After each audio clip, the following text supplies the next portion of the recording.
मग बाबासाहेब व त्यांच्या सोबतची मुलं पाणी पिण्यासाठी त्या पाण्याच्या मठाकडे जायची. ही दृश्य मुलं येताना दिसली की तो शिपाई तिथून दूर निघून जायचा.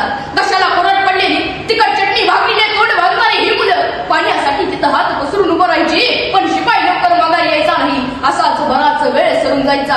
पाण्यासाठी तिथं हात पसरून उभं राहावं लागायचं. नंतर कितीतरी वेळानंतर त्याच्या वेळेनुसार तो शिपाई तिथं यायचा आणि अस्पृश्य मुलांना मागे बारे असं म्हणत ओरडायचा आणि मग त्यांच्या उंजळीत पाणी ओतायचा. जेवण होऊन कितीतरी वेळानंतर त्या पाण्याच्या फुटाने तो घास पोटात उतरायचा. बाबासाहेबांना शिक्षणासाठी असे कित्येक अपमान सोसावे लागले तरी शिक्षण मात्र सोडलं नाही. त्यांनी लग्न निवडलं नाही तर त्यांनी लग्न निवडले. बाबासाहेबांना जातीवादाचे चटके सोसावे लागले. अरे एवढंच नाही तर रात्र रात्र जगावं लागलं. अरे एवढंच नाही तर उपाशी पोटी राहावं लागलं. अरे एवढंच नाही तर वर्गाच्या बाहेर बसून शिक्षण घ्यावं लागलं. तरी बाबासाहेबांना हल्ल्याला डरलेल्या पाठीमागे सरले.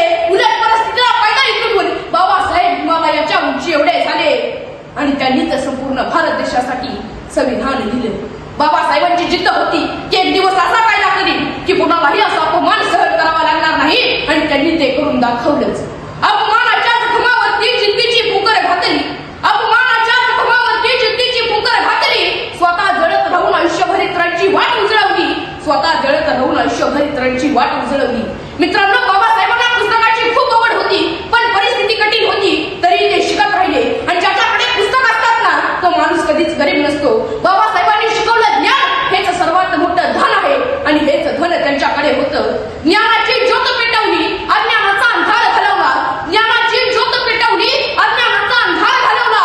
स्वतः शिकून पुढे जाऊन भारताचा चेहराच बदलला. स्वतः शिकून पुढे जाऊन भारताचा चेहराच बदलला. मित्रांनो, संविधान तयार करणं म्हणजे खूप मोठं काम होतं. त्यासाठी बाबासाहेब दिवस रात्र कष्ट करत होते. झोप नाही, आराम नाही. बाबासाहेबांची तब्येत बिघडली. डॉक्टर म्हणाले थांबा आता, पण बाबासाहेब म्हणाले देशाचं भविष्य महत्वाचं आहे.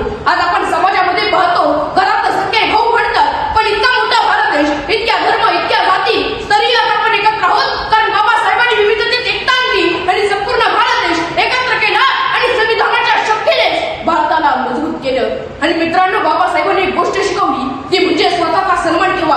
बाबासाहेब म्हणायचे जोपर्यंत तुम्ही स्वतःचा सन्मान ठेवत नाही तोपर्यंत दुसरं कोणीही करणार नाही. संविधानाने आपल्याला न्याय, समानता, शिक्षण आणि त्याचबरोबर जबाबदारीही दिलेली आहे. बाबासाहेबांचा मंत्र होता शिका, संघटित व्हा आणि संघर्ष करा.